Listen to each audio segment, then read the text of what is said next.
Okay, I just counted this in real time, Phil. I've got 10 ranked teams on the road at unranked competition. I know the rankings aren't your favorite thing in the world, but certainly sets the stage in Week 12 for us. Chaos is what I expect. This is the Phil Steele Show, the Week 12 edition. Tripp Hurd, myself, Kyle Schassburger, and the Godfather himself, Phil Steele, at PhilSteele042.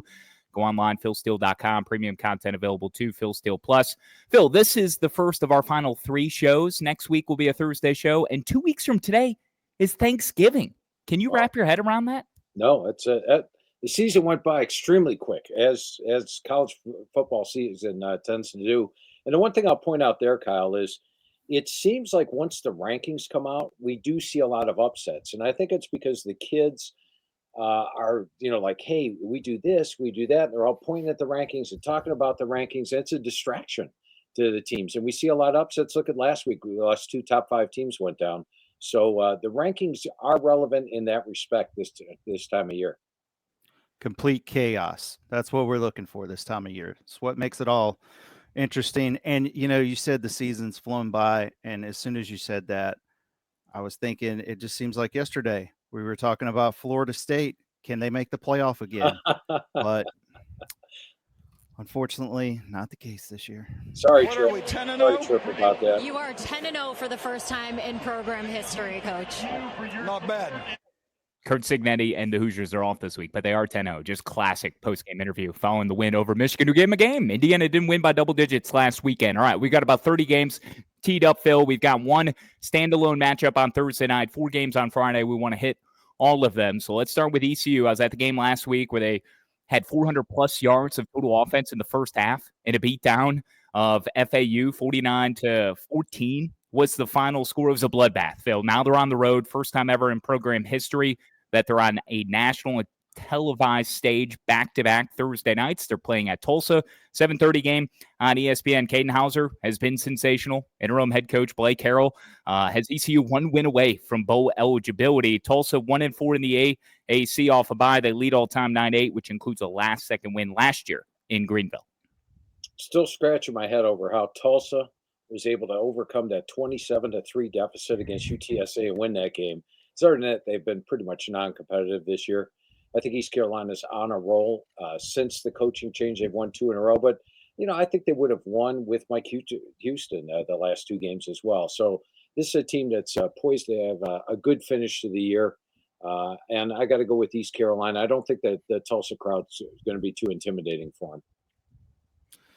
8 o'clock kick for Wyoming and Colorado State Friday night. The Rams laying 10.5 at home.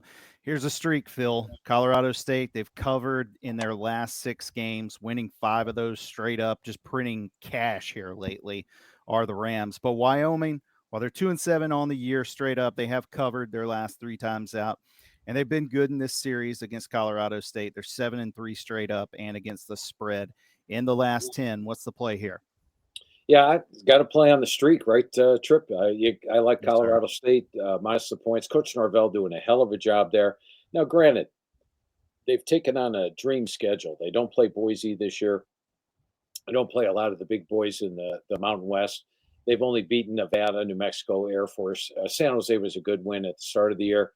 But I'd lump Wyoming into that category as well. So I think Colorado State keeps the streak rolling.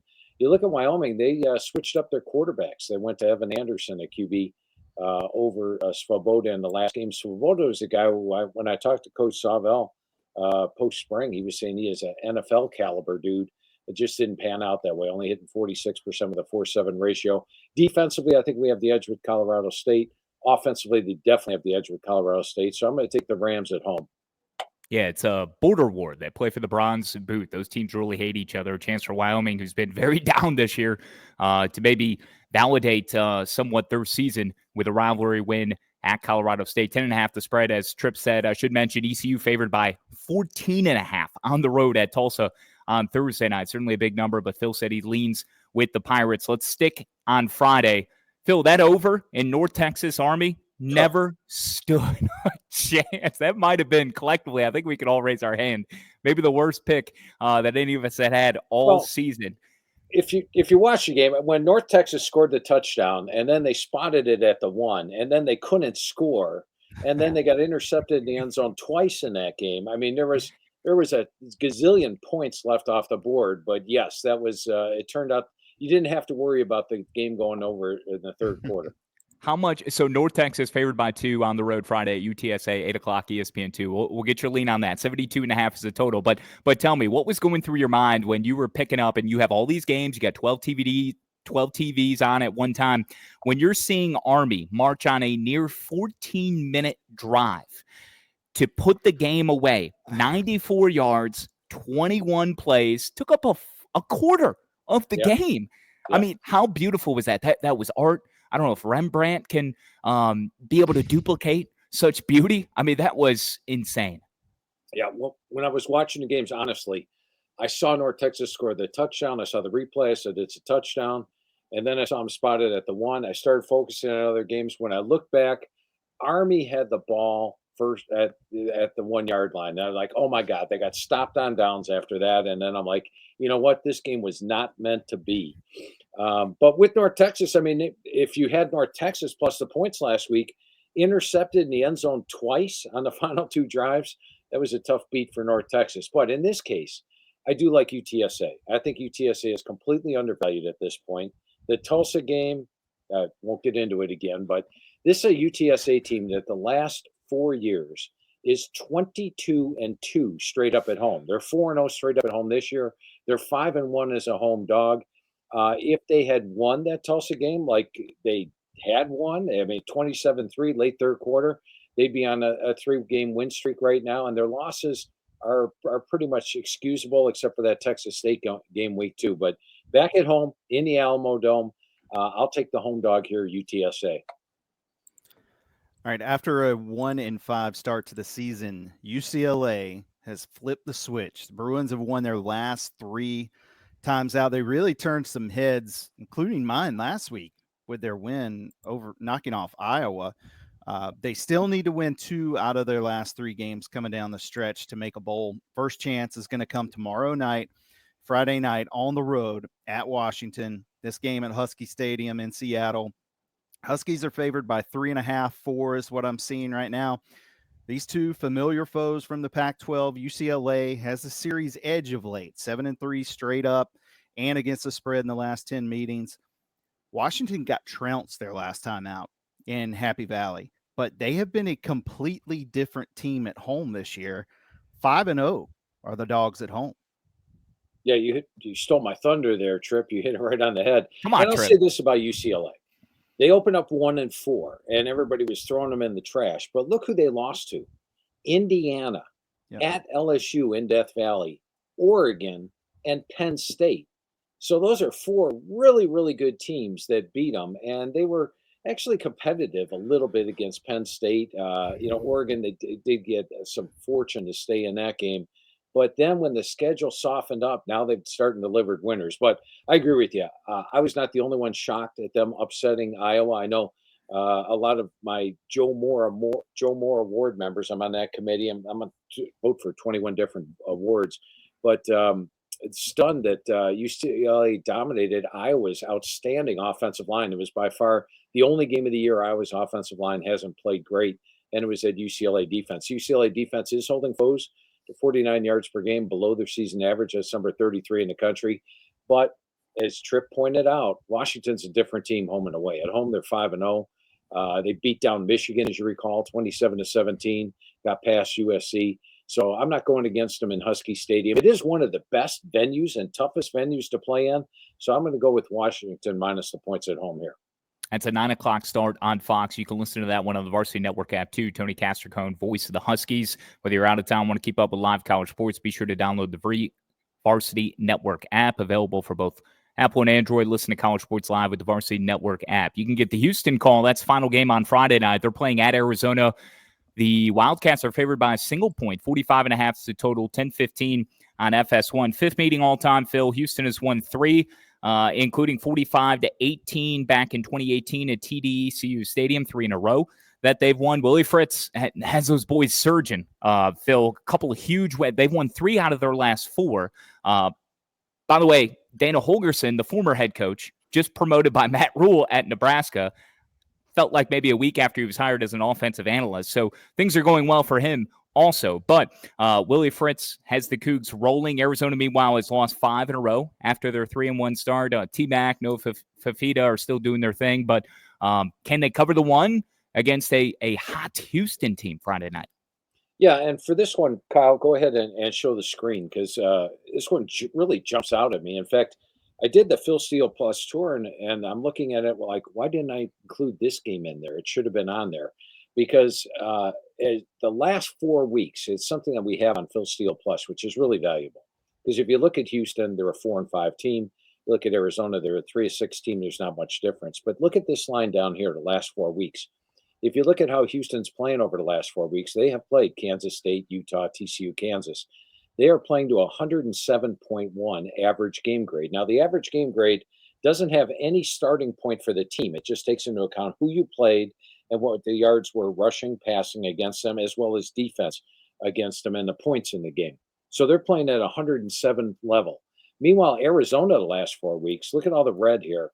They have been miserable. They're being outgained by 130 yards per game. They're playing at a 95 level.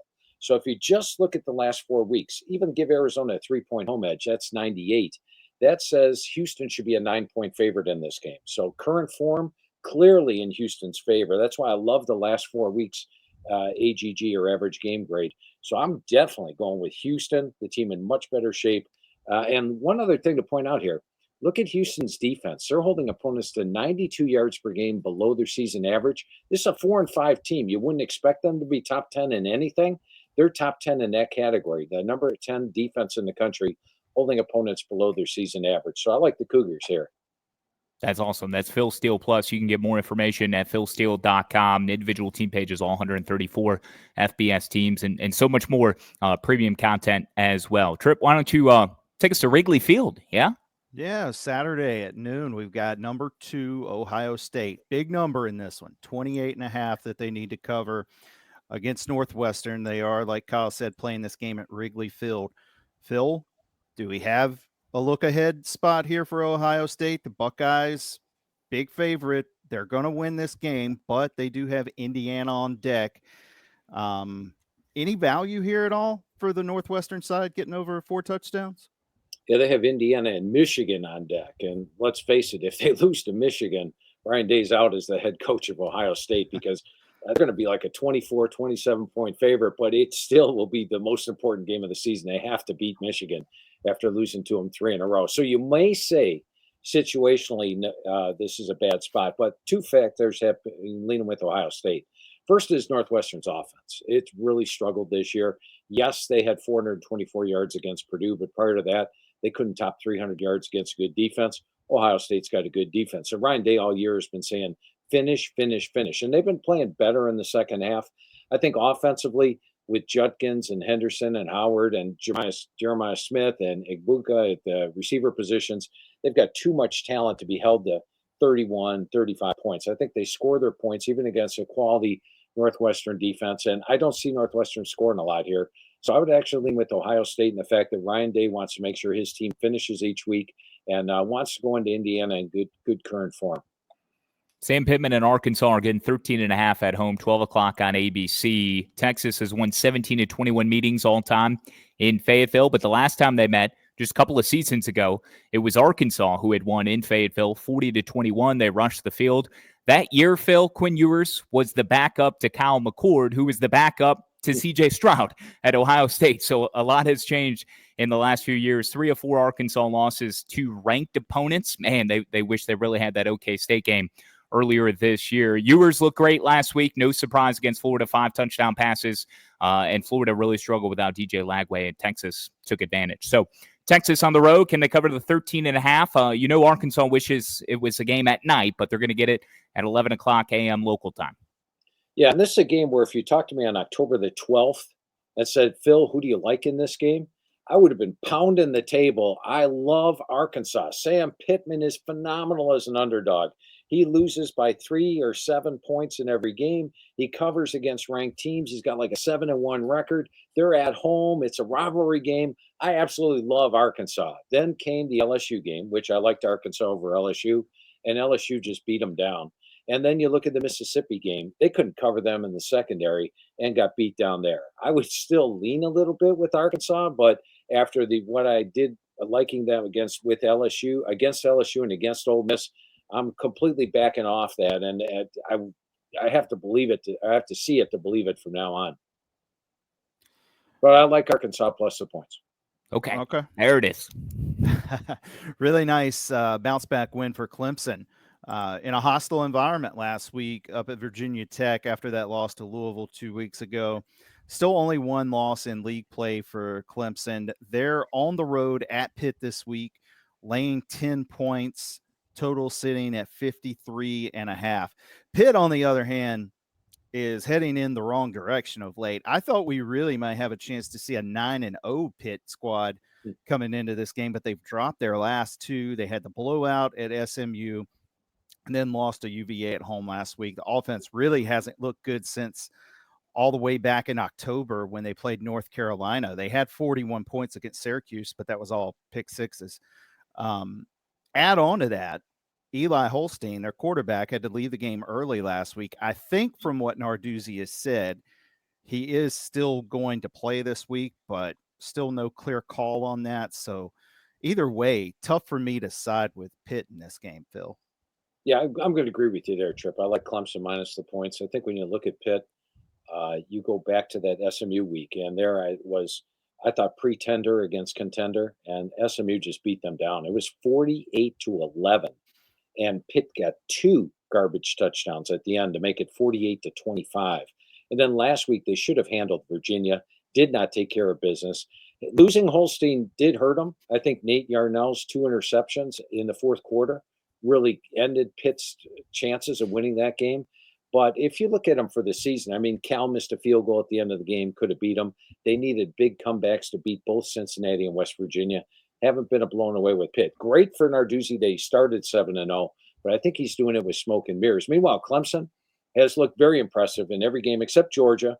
And then the Louisville game, they actually had a 31-19 first down edge, 453, 66-yard edge, but they were playing from behind the whole game. Last week, they gave up a blocked field goal for a touchdown. Tough to overcome that. They trailed 7-0 at the half, but won it convincingly, leading at 24-7 in the fourth quarter. So I think Clemson's a better team. I don't think Pitt is going to have a tremendous home field edge here. The fans probably are losing a little bit of faith at this point. So I'm going to take Clemson minus the points.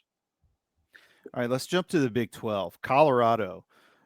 We've got to talk about the Buffs here. They've turned into one of the more reliable teams in that conference. I brought up on Monday's show with Roddy Jones. I think, they might be favored on a neutral field about just about anybody in the Big 12 right now. Buffs are hosting Utah this week in Boulder. They're laying 12.5, a line that's jumped up from 10 when we did the show on Monday. You got to give credit to Utah, though. They went in, they haven't had a pulse for the last month. They did show up last week. They played BYU very tough, came down to the very end of the game. According to their AD, they got robbed of a win, some questionable calls there late in that game. But Utah hasn't seen anyone like Shadur Sanders this year. I know no one can really run the ball on Utah, but Colorado never tries to run the ball anyway. So feels like all the momentum with Colorado going into this one, Phil. Yeah, and going back to your streak thing you brought up before, they've covered 7 in a row. So you got to love streaks. And I think these two teams had their season change on a single play. When Rising got injured for Utah, bad news. For Colorado, was the Hail Mary against Baylor. They were on the verge of being 2-2, a blowout loss in Nebraska, lost to Baylor at home, and then came back and got it. And since then, they've been unbeatable and on a roll. I like the fact they've won 7 in a row. You know how I feel about streaks. Playing a streak, you win many times, you lose only once. I will say the thing about Utah is, losing at Arizona State by 8 is not horrible, but they were favored in the game. TCU losing by 6, not a horrible thing. At Houston's playing really good, and they actually led that game in the fourth quarter. And then the BYU game, they should have won. They actually have the best defense in the Big 12 still. Offensively, they're struggling. The reason the line bumped was because Brandon Rose, who took over as starting quarterback last week, is now out for the year. That's a third quarterback they've lost for the year. They're back to Isaac Wilson, who has struggled. I think Utah can play with Colorado, but the situation favors Colorado. The streak favors Colorado.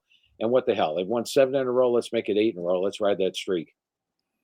Phil, Tulane has won 16 straight AAC regular season games for Tulane. What's more, John Summerall, 31-6 in his first 37 games as a head coach, going back to his previous stop before Tulane at Troy. Troy, right? Am I getting that right? Am I blanking on where Summerall was? Troy. Okay, Troy. okay. At Troy. I was going to save this nugget for Notre Dame. However, it applies to Stanford here. Tim Murray with VSiN tweeted this out earlier this week. Notre Dame is the number one cover team since Marcus Freeman took over at Notre Dame. Why am I turning this into a Tulane bet? Because Tulane is number two, covering 65.8% of their games since 2002. So over the last couple of seasons in change, they're a cover machine. The number is 7. They're on the road. This is an AAC semifinal game of sorts. Navy's in a bad place, though. They've dropped 2 in a row before rebounding at South Florida this past week. Still in contention, though, for that first title game appearance since 2016. Yeah, only 1 loss in American play for Navy, so they are definitely clearly alive. I love what they're doing with the offense. It's unique. It's different than what they've been running. We've seen a big improvement with Navy offensively. Last year, they averaged 300 yards per game. This year, they're up to 396. But Tulane is a juggernaut, and they just like to steamroll teams on a weekly basis. They did not. They only beat Rice by 14, but other than that, they've been pretty dominant. I like their defense. I think they do have the defensive edge here. They're holding opponents to 69 yards per game below their average. Navy is allowing 40 above. I like their offense. I love what Mensa's doing at the quarterback position. They got Hughes and Barnes at running back. So I'm going to go with Tulane, be able to handle the road game here. I like Tulane minus the points on the road. Yeah, 53.5 is the total there in Annapolis, 12 o'clock a.m. ESPN2. At 2:30 on FS1, Illinois is hosting Michigan State, Fighting Illini laying 2.5, 47.5 is the total.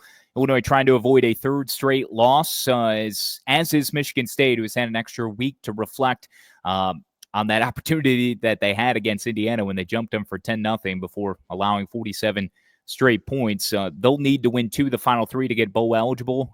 At U of I, they'll close with Purdue and Rutgers at home. And Illini are seeking their first 6-win season at home since 01, Phil. An 01 Illini team that won the Big Ten and played in the Sugar Bowl a long time ago. Yes. And, I'm going to go with Illinois here. And the spread to me is cheap. I think Illinois is a better team at home. They should be more than a 3-point favorite. And they're actually less than a 3-point favorite. So take advantage. Get that 2.5 in this one. When you look at Michigan State, they appeared to be coming into this season a little bit of a rebuilding year, new head coach, a lot of turnover on the roster. They played to that level against some of the teams like Indiana, they lose by 37. Oregon, they were down 31-0, got 10 late points. Ohio State, they lost to by 31. Other than that, they played pretty good. That Iowa game, I'm still scratching my head a little bit how great they played against Iowa.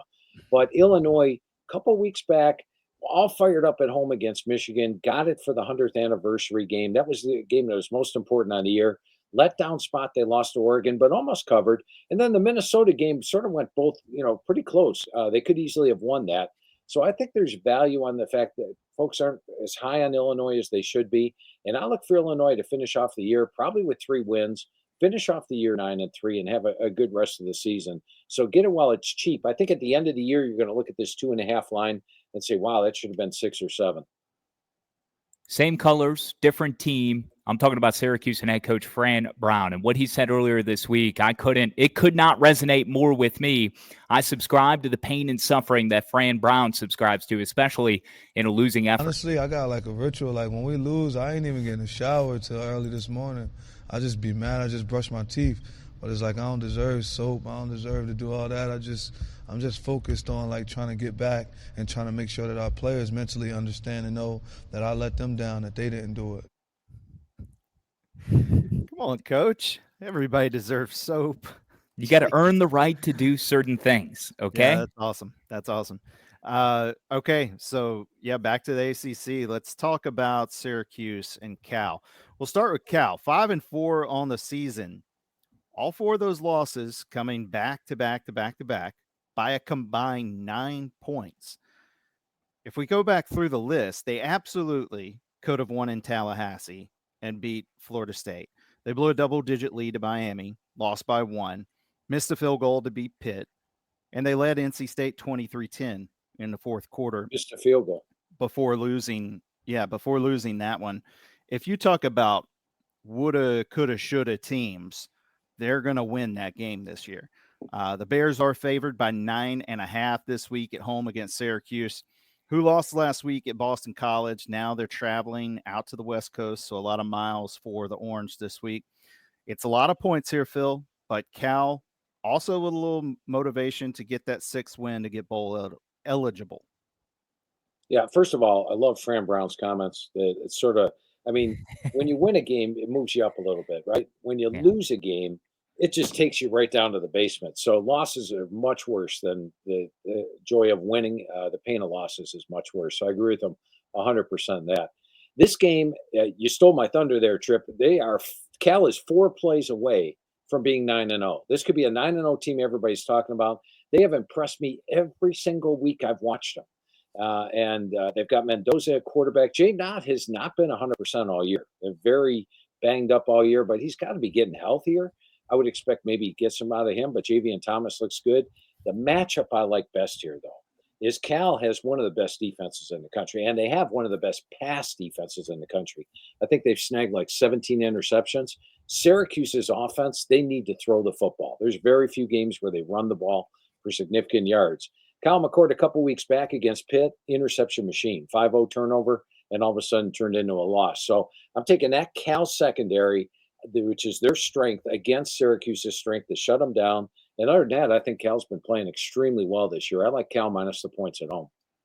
I had to find a reason to sneak this last one in before we jump to the bulk of the afternoon. And Phil, I know you saw it. Tripp, did you see the finish to Jacksonville State and Louisiana Tech last week? I did not, no. Oh my God. Wow. Major PTSD for both you and I in terms of defending Hail Mary's, Tripp. So just to paint the picture for you, as Jacksonville State pulled off a Hail Mary to tie the game with no time left on the clock, okay? But then they missed the PAT that would have given them the win. So they've got to go to overtime. Now, still, fortunately, Rich Rodriguez and company came away with the win. That's 6 in a row now for the Gamecocks. And even more PTSD for you, Tripp. What was it, a couple years ago in Tallahassee when Jacksonville State did this? Oh, yeah. Yeah, that's right. Yeah. They beat FSU on that play at the end of the game. Yeah, so Phil, they're favored by 14 at home over FIU. This is a 2 o'clock game on ESPN+. But what a wild ending last week. That sure was. It was too bad for Louisiana Tech's head coach that they couldn't pull out. Sonny Cumbie couldn't pull out the win because it was a game they had won. But Jacksonville State's great at home, blows teams out. But I love what McIntyre's doing at Florida International. They could easily have a better record than what they have.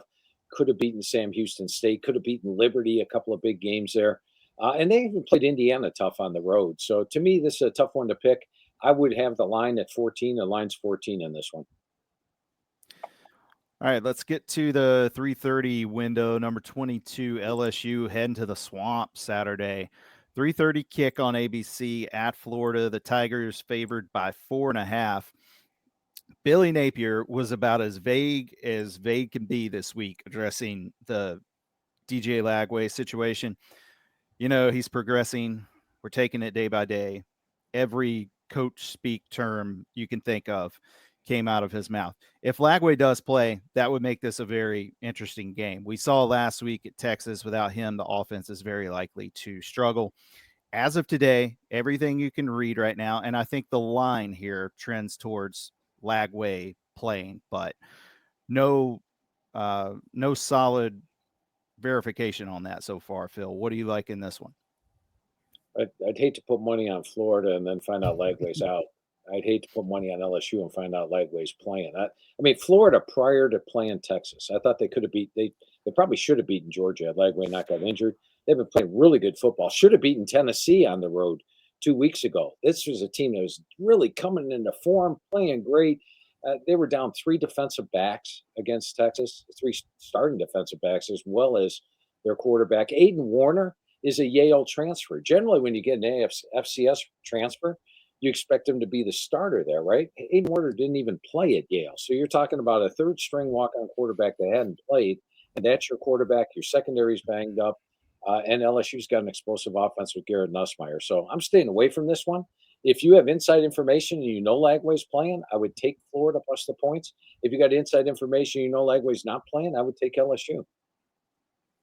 Tripp, I went to the eye doctor yesterday. I was told my prescription's good. I got my glasses in. I split contacts half the time, but I did still just have to readjust. 52-3. That was the final last week, right? Notre Dame over Florida. Sounds about right, Kyle. Yeah, gosh, 50. And you got the war chant, too, from the folks in South Bend at the end of the game. It was good. It was good for us to share that moment before the Bears lost again the next day. But, Phil, I'm worried here because they've got Virginia coming in. This is a 3:30 game on NBC. It's 22.5. Now, I just said a few moments ago, Notre Dame, since Marcus Freeman was hired, best cover team in the country, 22-11-2. Since Freeman was hired. They have those bad losses, though, as heavy favorites against Notre Dame or Northern Illinois as 28-point favorites, 20.5 against Marshall. They had lost 16.5 against Stanford, all under Marcus Freeman. Still, in spite of that, they are covering more games than anyone else since Freeman was hired. Can they do that? Can they channel that against Virginia on Senior Day? Big look-ahead spot with Army looming in Yankee Stadium next week. Yeah, and I think when you look at Notre Dame, adding to your spread record against ACC teams, 17-2 against the spread. Covered against Florida State, covered against Georgia Tech, covered against Stanford, covered against Louisville. It just goes on. So whenever Notre Dame lines up against an ACC team, I'm taking the Irish. I mean, how do you argue with 17-2? And with Virginia, I'm not blown away by what they did at Pitt last week. 2 weeks ago, they got beat by North Carolina by 27. Clemson, they scored 2 touchdowns in the last 2 minutes to get to 31 points. So I think the Irish are the better team, catching Virginia off a win. I'm still going to lay the points with Notre Dame until they don't cover against an ACC team. Boston College, not getting much respect this week heading to SMU. The Eagles are 19-point dog on the road as they look to get bowl eligible. Reason for that is that they haven't been very good on the road this year. Their only road win for BC came back in week 1 at Florida State, which at this point, I mean, should it even count? SMU, on the other hand, they've been cooking this season. Have won 6 in a row. That lone loss to BYU back in September, and they've covered in 5 of those 6 in their last few games here. Phil, you think the Ponies keep it rolling here? Yeah, and another reason that the line came out at 16.5 to start the week and bumped to 19.5 because last week, Thomas Castellanos, who's been their offense, he's been BC's offense for the last 2 years, got benched after hitting 2 of 7 passes against Syracuse. And they went with Grayson James, and Grayson James actually sparked the team to the win. So the coach said, hey, we're going with Grayson James this week. And Thomas Castellanos said, well, I don't know if I want to play football here anymore. So now they've lost Castellanos. And the thing I find with starting quarterbacks is, if you're a backup and come in, you can have a really good finish to the game. But the next week, when you're actually the starter, it's not quite as good. And I'll go back and use the Will Levis thing. I remember back at Penn State, there were 2 different games in 2 different years where he came in as a backup quarterback and led the team to a win. And then the next week as a starter, he wasn't very good. So I think SMU's the better team here. They, as mentioned, led Pitt 48-11 in the fourth quarter before giving up a couple of late scores. And you're not laying that many points. They're laying under 3 touchdowns. I like SMU minus the points here. It'll be the first time we get the Cardinals and the Cardinal on the gridiron. Never been done before. Louisville traveling to take on Stanford as 20.5-point favorites. 57.5 is the total. 3:30 on ACC Network. Louisville off a bye following their first ever win at Clemson, ending the Tigers' 22-game home win streak at night and are in search of a 5th straight road win. Stanford also had an open date, Phil, as they're still in search of their first win since September 20th at Syracuse. Final home game as the game looms against Cal next week, and then a visit San Jose State. So the good news here for Stanford is, Phil, they don't have to leave the Bay Area. They've had so much cross-country travel. They're at home here over the final few weeks of the season. Yeah, at Cal and at San Jose State, both right in the area there. So that works out well for them. Now, as much promise as they showed at the start of the year, they're not showing that promise right now. They're being outgained by 199 yards per game, but taking some beatings on a weekly basis. Louisville's a team, though, that they could easily have a worse record than what they do. You go back to the Virginia game, they trailed the majority of the game and won. Georgia Tech, I thought outplayed them, but lost. There was 2 defensive scores there. And then, and Boston College, I thought Boston College had a shot at beating them. So I haven't been blown away with Louisville, but it's tough to back Stanford at home. They don't generally get a good home crowd. They usually get blown out at home, don't have a great record at home. So I'm going to stay away from this. This is one of those games I'm going to let you two guys pick. Who do you like? I think the Cardinal bounce back. I like Stanford when they won at Syracuse. I think that might have been the only time that I had picked them. So if I'm feeling a certain way, it normally goes the way of the Cardinals. So give me Stanford at home. I think it'll be a pleasant, delightful recipe being back on the farm. What do you think, Tripp? I don't know. First glance, I kind of like Louisville, but I'm in one of those spirals where I'm trying to fade myself on everything now. So maybe my first take is the wrong take. Maybe Stanford is the play there, Kyle. All right. So the official show play there is going to be Stanford plus the points because Kyle gave the better argument than Tripp did. So we're going to go with Kyle. And you know what? It might be one of my power plays. Stay tuned for that. Phil will have his favorite 3 plays of the week coming up at the end of the show. We're less than 30 minutes from that, about 25 minutes from now. So, 20.5 is currently the number. Give me Stanford. Tripp, you've got a Big Ten showdown, and USC is down a quarterback, right?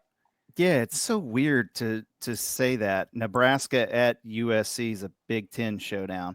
It just doesn't, that's not the conference that jumps to the front of my mind there. All right, so USC, what's happened to these guys this year? They opened with that win over LSU. Good win over a good team. We thought they'd have a letdown against Utah State, but they won by 50. And ever since then, it's kind of unraveled for the Trojans. Now they're 4-5, still a 9-point favorite at home against Nebraska. USC has been a lot better at home, 3-1. The only loss a close one to Penn State, but you've got Nebraska. They're coming in on a 3-game losing streak. You got to think they want to get right here. They are off a bye here as well, Phil. Yeah, and this is one where, how we talked about Cal, they're much better than their record. I mean, look at USC's losses this year. Michigan, they went into the big house, outplayed Michigan. Michigan got that big run, and then they converted on 4th and goal at the end of the game to pull out the win. One play away from winning that game. Minnesota, they had the lead by 7 and the ball in the 4th quarter and fumbled it. Penn State, they led the entire game, sometimes by double digits, lost in 2 overtimes, one play away from winning that game. At Maryland, if they kick the field goal in the 4th quarter, they're up by 10 and they win that thing. Instead, it's blocked, returned down the field. Maryland scores a touchdown and beats them by 1 play away from winning that game. And then Washington, they're down 26-21. They get down to Washington's 19 and they get down to Washington's, I think, 3-yard line. Got stopped on downs both times. 1 play away from winning that game. This is a team that could easily be 8-1 or 9-0 right now. Instead, they're 4-5. But in the same token, you look at Nebraska, I think they are better than their record. This is a team that went into Ohio State and basically outplayed Ohio State. They dominated the line of scrimmage in that game, ended up losing by 4. I am really scratching my head on the UCLA game. Not sure how that happened. But here's the thing with Nebraska. Last year, they got to 5 wins. They lost their last 4 games, all by single digits. And didn't qualify for a bowl. So every time they get to 5 wins, they don't win. And this year they got to 5-1. They've now lost their last 3 games. And now you've got at USC, Wisconsin, at Iowa. Are they going to win that game to get to a bowl in 6 wins? I think Nebraska stays within the number here. I think we have 2 underrated teams. So anything over a touchdown, I'm definitely taking Nebraska. I do think USC is a better team and at home. But starting Jaden Maliava from UNLV, I'm not wild about it. I like Miller Moss, so I'm going to go with Nebraska plus the points here. I'm curious what the over-under will be on the amount of cameos for Dana Holgorsen, who I mentioned earlier, now the OC for Matt Rule. And will he be in the press box or will he be down on the field? I imagine he'll be up in the booth. I hadn't seen that news, but, the bullet is back, just chugging energy drinks, just going wild up there and scheming up plays. Just he's the doctor. We got the lock doctor, and then we got the play caller doctor and Dana Holgorsen. You two get along, Tripp and Dana. I think so. Tripp told everyone to pull over their car and take Cincinnati plus the points at home against West Virginia last week. That did not work out. Okay, Mountaineers went outright 31-24, and now they're in a game with Baylor where both teams can get bowl eligible with a win. And in fact, Phil, there's still a path for West Virginia to make the Big 12 title game if they win out and Colorado loses to Utah here this weekend. This ball game is scheduled for 4 o'clock, ESPN2. West Virginia is a 2.5-point dog in Morgantown. Yeah, and this is one where if I was making the line on the game, I would have West Virginia by 3 because I think the 2 teams are even. And Tripp, my condolences. I mean, last week Cincinnati had a 24-10 first down edge, 436 to 248 yard edge. I thought they were in complete control of the game. And then Sorsby going down, throws the ball up in the air, intercepted, return for a touchdown. I believe West Virginia got another return touchdown later in the game. So I think West Virginia feels fortunate to win that game, but now they're back at home and they need to win. Their last two home games were both very disappointing, Kansas State and Iowa State. A little bit of pressure on Neil Brown to win at home. I love what Dave Aranda's doing with Baylor, though. You look at their offense with Brennan Grayson Washington and Pendergrass at running back, Sawyer Robertson at quarterback. They're putting up the points and the yards over the last 5 games. They're averaging about 530 yards. Last 3 games, they're averaging about 530 yards per game. So I think these two teams fairly even. Surprise West Virginia's the dog. It's a trip across the country, cold weather. I'm going to take West Virginia plus the points at home, but I like both these teams. I think they're both trending upward. All right, South Carolina. They've jumped up to number 21 in the polls. They're going to host number 23 Missouri this weekend in Columbia. 4:15 kickoff at Willie Bryce. Gamecocks a 12-point favorite at home. Here's another streak, Phil, even counting the loss at Alabama. South Carolina, they've covered their last 4 times out. Really look like a team you just don't want to play right now either. South Carolina's looked great here lately. Missouri, they have been good in this series, though. They've won the last 5 meetings and covered, but I don't remember any of those meetings where it felt like South Carolina had so much momentum going into the game like they do this week. Yeah, and South Carolina's another team that could easily have a better record. You go back to the LSU game late in the second quarter when Lenora Sellers got injured. And then I think in the third quarter with backup Robbie Ashford on the field, I believe South Carolina had -1 yard offense in the third quarter, and the game completely changed. They ended up losing by 3. Plus, they had the interception return for a touchdown taken away when the quarterback was going to make the tackle, and they blocked him, and they called that a personal foul. Not really sure how that happens, but they basically beat LSU that day, and they only lost to Alabama by 2. So even if you forget the Alabama game, they're a 7-2 team right now and in the mix for the playoff. They've got one of the best defensive front sevens in the country. I love the way Rocket Sanders is running the football, running back. You go back to 2 years ago at Arkansas, the way he was, he looked like that the last 2 weeks, especially last week against Vanderbilt. So I love South Carolina and Missouri. I think they're the product of a soft schedule. They played a very soft schedule. They could have lost to Boston College at home. They got down early in that one. They could have lost to Vanderbilt if Vanderbilt kicks a field goal. They could have lost to Auburn. They need a late comeback. So this is a team that could easily have a much worse record than they do. Even last week, Oklahoma led them by 7 with like 2 minutes to go in the game, and they somehow won that game by 7 on a fumble return for a touchdown. The 2 times they've gone on the road, they've lost to Texas A&M by 31. They lost to Alabama by 34. So I'm going to go with South Carolina minus the points here. I think they win this one comfortably. That's one of 2 ranked-on-ranked matchups. I'm spreading the wealth this week. I think I hogged a lot of the ranked high-profile action last week. Took it from Tripp. Tripp will get Tennessee and Georgia here coming up in a moment. But one more to sneak in from Norfolk with James Madison visiting ODU, 4 o'clock ESPNU. Monarchs are catching 3 at home field. They call this the Royal Rivalry. I Googled that. I shouldn't have had to Google that. I should use my head. Monarchs and Dukes makes all the sense in the world. I love it. It's 5th meeting all time. Old Dominion won each of the 2 meetings at the FCS level. As Sunbelt members at the FBS level, JMU has won both. ODU is off a bye, last losing at App State. Dukes blasted Georgia State 38-7 last week. They've won 2 in a row. Winner still an outside shot at the Sunbelt Conference title game. Could claim the East, for example, JMU, if Georgia Southern were to drop 2 of their last 3 and the Dukes win out. How do you handicap this one with the Dukes coming in as 3-point favorites? Yeah, and sometimes when you analyze a team like Old Dominion, whose expectations were low this year, and yet they've opened up, I know they're 4-5, but they played extremely well and got a really good record in Sunbelt play. As you mentioned, they're still alive in conference play.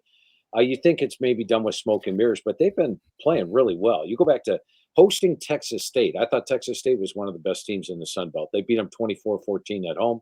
They played a Georgia Southern team that had just beaten down James Madison the week before, and they beat Georgia Southern. They slapped them silly, 47-19.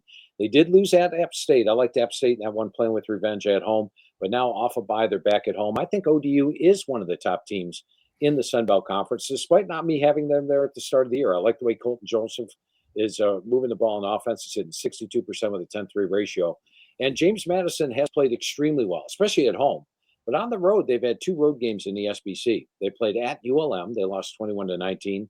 At Georgia Southern, they got beaten up in that game, 28-14. In fact, I believe it was 28-7, and James Madison scored a late touchdown. So the fact ODU's at home getting points, I think is wrong. I think these two teams are equal. I think ODU should be the favorite here. I like Old Dominion plus the 3 at home. All right, Phil, looking at the doc, I think we're on the same page here with Tennessee at Georgia. The Carson Beck problem is real for Georgia. It's not going to get any easier this week against the Tennessee defense that just doesn't give up much of anything. However, the Dogs are favored by 10 at home in Sanford Stadium, 7:30 kick time. The Vols have had their issues with quarterback play as well. You remember the end of the Arkansas game. It's been some questionable decision-making for Nico all season long, really. Not sure how much Heupel's going to put on his shoulders this week against a really good Georgia defense. Not sure how much either one of these coaches trust their guys under center for this game. So I'd be surprised if this isn't more of a slow-paced, kind of grinded-out game. And I had a lean on the under, 48.5. Yeah, doesn't 48.5 appear high on this one, Tripp? Yeah. Georgia's got a hell of a defense. Number 5 in the country, holding opponents to 110 yards below their season average. Tennessee's got a hell of a defense, holding their opponents to 98 yards per game below their season average, number 7 in the country. As you mentioned, both teams have quarterback questions. There's even more questions for Tennessee in the fact that Nico missed the second half last week and is in concussion protocol. Will he play? I think he will. But even if he does play, he has missed a lot of open receivers this year. Now, they do have Dylan Sampson, one of the best running backs in the country. Georgia's got a decent run game, not the Georgia run game of years past. There's no way I'm going against Kirby Smart off a loss. We've seen what he can do off a loss. But I don't want to go against Tennessee, although Tennessee has not looked great the last 5 weeks. I mean, sort of slogged through the Mississippi State game, slogged through the Kentucky game, could have got beat by Alabama, could have got beat by Florida, and did lose to Arkansas. So not really concerned about the side here. I do like under 48.5. I think that total appears high. Let's go to Camp Randall, 7:30 game, Wisconsin hosting the national number 1 Oregon Ducks. First time playing top-ranked team since 2010 at home when they beat Ohio State 31-18, that being the Badgers. Only home night losses since 2016 for Wisconsin, Phil. Penn State this year and Ohio State last year. They've won 10 of their last 12 at night at Camp Randall. The Ducks come in as 14-point favorites. Dylan Gabriel broke Case Keenum's all-time touchdown record last week, 179 to his 178. It took a few more games, I think, for Dylan Gabriel. 7th meeting overall. Last 2 meetings were Rose Bowl, 1-score wins for the Ducks. This game will be heavily featured on the Blitz, Phil, which I know you have taken part in throughout the year. I will be hosting the night shift again on Saturday night. Tripp will be on the day shift with Stephen Hartzell and Tim Bickford. Aaron Brunk will join me and Andrew Allison. So 6 to midnight on the Varsity Network app. Starts at noon. It's your red zone solution for college football on Saturdays. Download the Varsity Network app. But Ducks Badgers here. Can Wisconsin cover the 14 at home under the lights at Camp Randall? Love listening to the Blitz. Whenever I have the opportunity to listen to it, and I love how you keep them up to date, and it's the feeds even ahead of the TV version. I love that. This game surprised me. I got to be honest with you. You look at Wisconsin, they lost to Alabama by 32. They lost to USC by 17. They lost to Penn State by 15. They lost to Iowa by 32. So how did they stay within 14 points of Oregon? But my average game grade only has Oregon playing at 118 level, and it's got Wisconsin playing at 109 level. So you add in the home edge. Let's add in a 4. That's got Oregon by 5 points in this game. So I checked my last 4 weeks. That's only got Oregon by 3 points in this game. Both those numbers surprised me.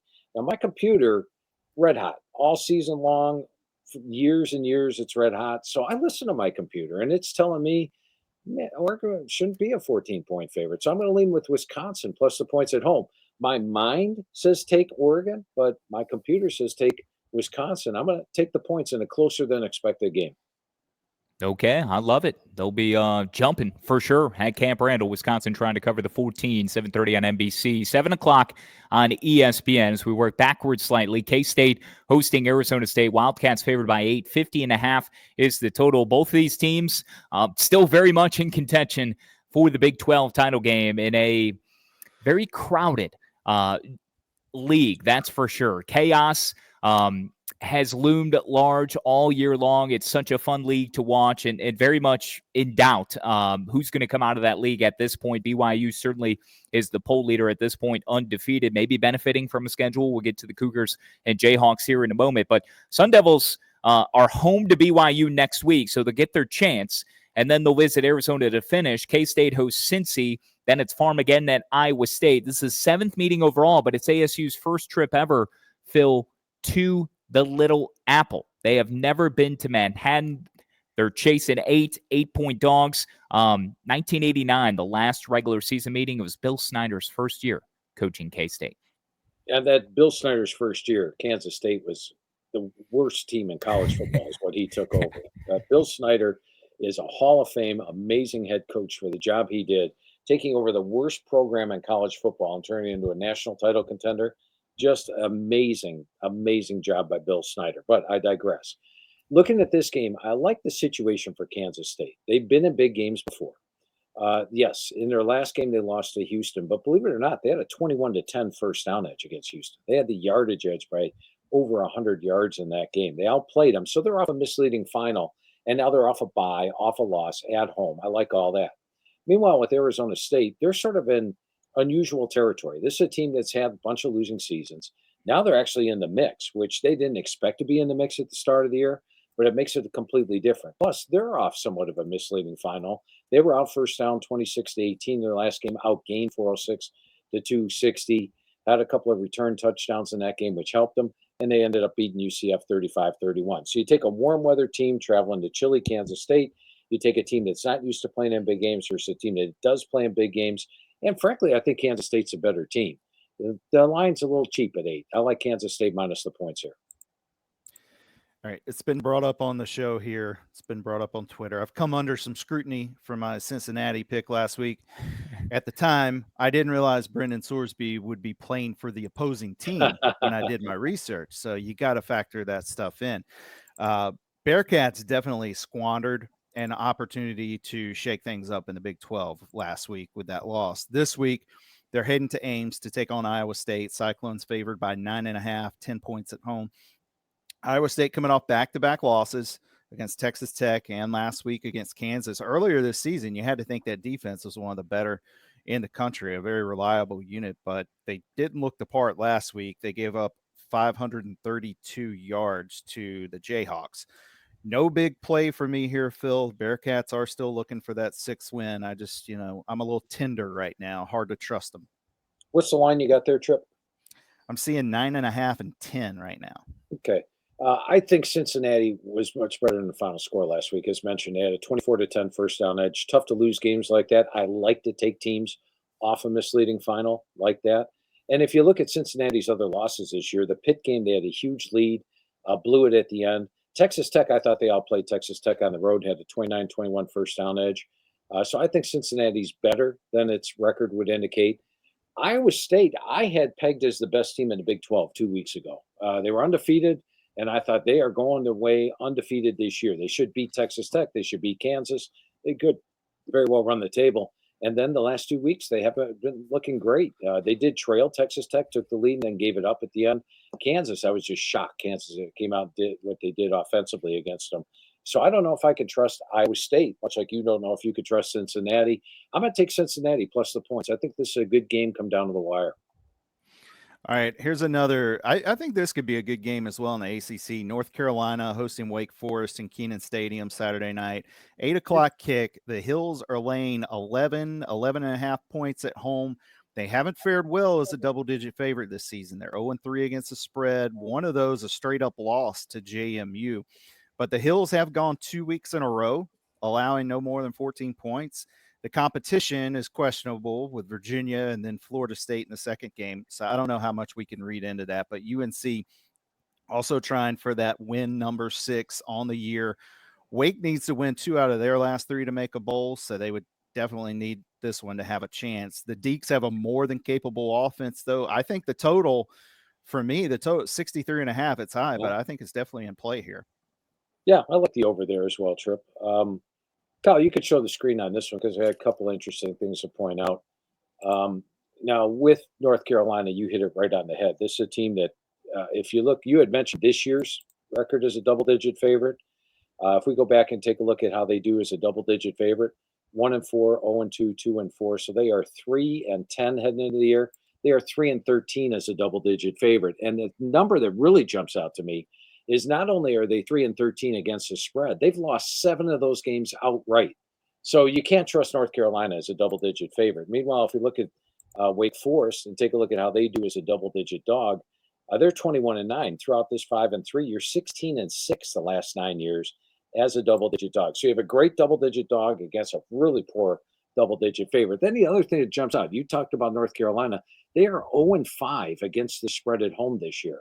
And if you look here, generally, if you flip through your magazine and take a look at teams' home yards per game and road yards per game, they have a better, more yards per game at home than they do on the road. They're better at home than the road. Both of these teams, North Carolina's plus 58 yards per game at home, plus 115 on the road. They actually play better on the road. Wake Forest minus 82 yards at home, and they are plus 18 yards on the road. So both teams play better on the road. Wake's on the road. Wake's a great double-digit dog. I'm taking Wake Forest plus the points here. Love that. Phil, smoke them if you got them. It's the battle for the bones. It's renewed. UAB going on the road at Memphis. It was the Tigers who won last week, or last year, rather, in this rivalry matchup. The game is slated for 8 o'clock. Memphis favored by 14. ESPN2 is the game. 2011 first trip for the Blazers to Memphis. Again, 45-21 was the win in Birmingham for the Tigers last year. And let me remind folks, Phil, the Bones Trophy is a bronze rack of ribs. I repeat, a bronze rack of ribs. 2-touchdown favorite is Memphis. Yeah, and UAB coming off a brutal loss against Connecticut, a brutal spread loss indeed. They led that thing 20-3. At the end of the game, they're just down 24-23, and basically, Connecticut with 2 minutes left, running out the clock. 48-yard touchdown run at the end of the game, and Connecticut scored 21 points in the fourth quarter to actually cover plus or minus 7.5, 31-23. So a tough loss for UAB. The thing with Memphis, they win at home, but they don't cover at home. They're very poor home favorite. Didn't cover against Rice, didn't cover against Charlotte. I don't believe they covered against North Texas. So they just don't cover at home. And this has been something that's under Silverfield. It's what's happened. So I'm going to lean a little bit with UAB. I think talent-wise, when I look at these two teams, I think Memphis should be a 14, 17, 21-point favorite. But the fact they don't cover at home has me leaning with UAB plus the points. All right, Phil, before we get your power plays, I believe you don't feel strongly about any of these 3 late games that we got down, but Tripp does have a play. We have 18th ranked Wazoo favored by 12.5 at New Mexico, 9:30 game on FS1. There's also Kansas visiting 6th ranked BYU, Kalani Sitake, 9-0, matching his best start since 2020, that COVID season. But really, they've been escaping games by the hair on their chinny chin chin at times, as my grandmother would say. So maybe they're due against a Kansas team with Jalen Daniels, who has been protecting the football, coming in as 3-point dogs. That's 10:15 on ESPN. I'm staying away from that one. San Diego State at UNLV, 20.5. The Rebels are favored by 54.5 total, 10:30 on CBS Sports Network. Tripp, you want to go to the Cougs, to Wazoo? Is that what you like? I can't figure Kansas out either. I'm staying away from them, but I do like the Washington State, New Mexico over. Another game where we should see some points, 72.5. I know it's really high up there, but New Mexico has been really bad on defense. They rank 120th or worse in several categories, but they can score. They've been involved in 5 games this year that have gone over 90.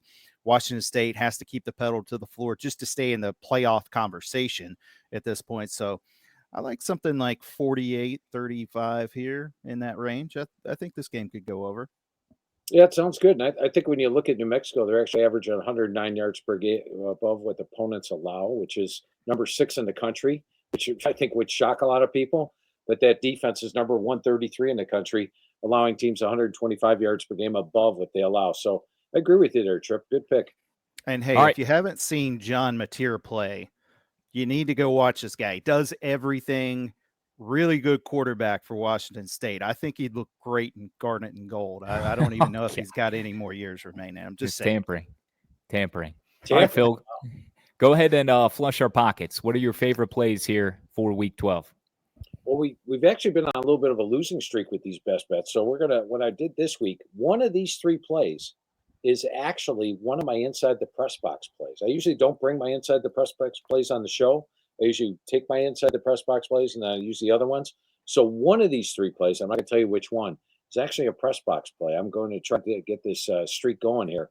I'm going with Wake Forest plus 11.5 against North Carolina. I talked a lot about that game. Going with South Carolina minus the 12 over Missouri. I talked a lot about that game. And then a game we haven't talked about, I like Charlotte plus the points at home against South Florida. My last 4 weeks AGG actually says Charlotte should be about a 9-point favorite in the game. They're getting a field goal. A lot of good things going. Situational play off a bye. South Florida, disappointing year.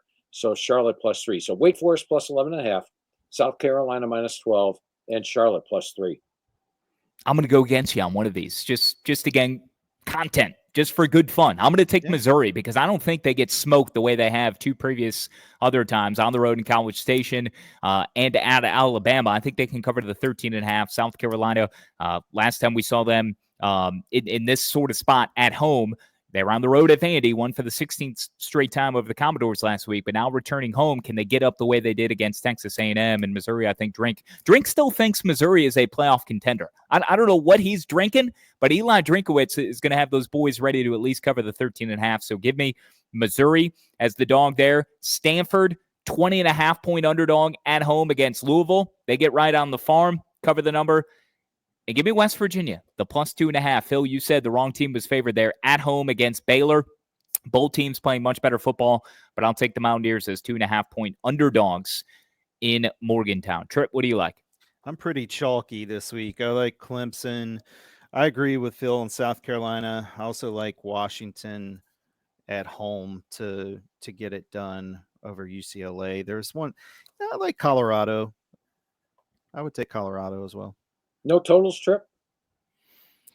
I'd like I'll probably be on the over for that Wake, North Carolina game. I also like the over in that Wazoo, New Mexico game.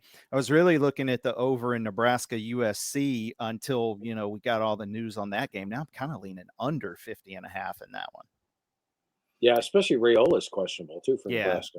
Yeah, I think the under might be the play.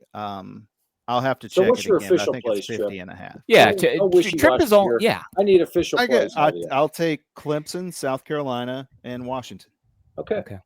All right, I got them written down. Yeah, Tripp is confusing at times. He's on the internet saying one thing. He's on this show saying the other thing. He's on with Hartzell and Roddy Jones and Wayne Cook and Michael Felder putting out other picks, and then he's complaining that none of us can ever get his sheet right. If you can find my secret Twitter account, you'll get all my official picks every Saturday morning. That's when I drop. Yeah. Well, speaking of picks, the lock has been picked. That is Tripp Hurd at Locks of the Dock. I'm at Kyle Schass at Phil Steele 042 on Twitter, on X. Phil, it's been great. We got 2 more of these. Thursday show next week. Then we'll find time the week of Thanksgiving. Maybe on Wednesday we'll hook up again. But truly great talking week 12. We'll see you next week. Okay.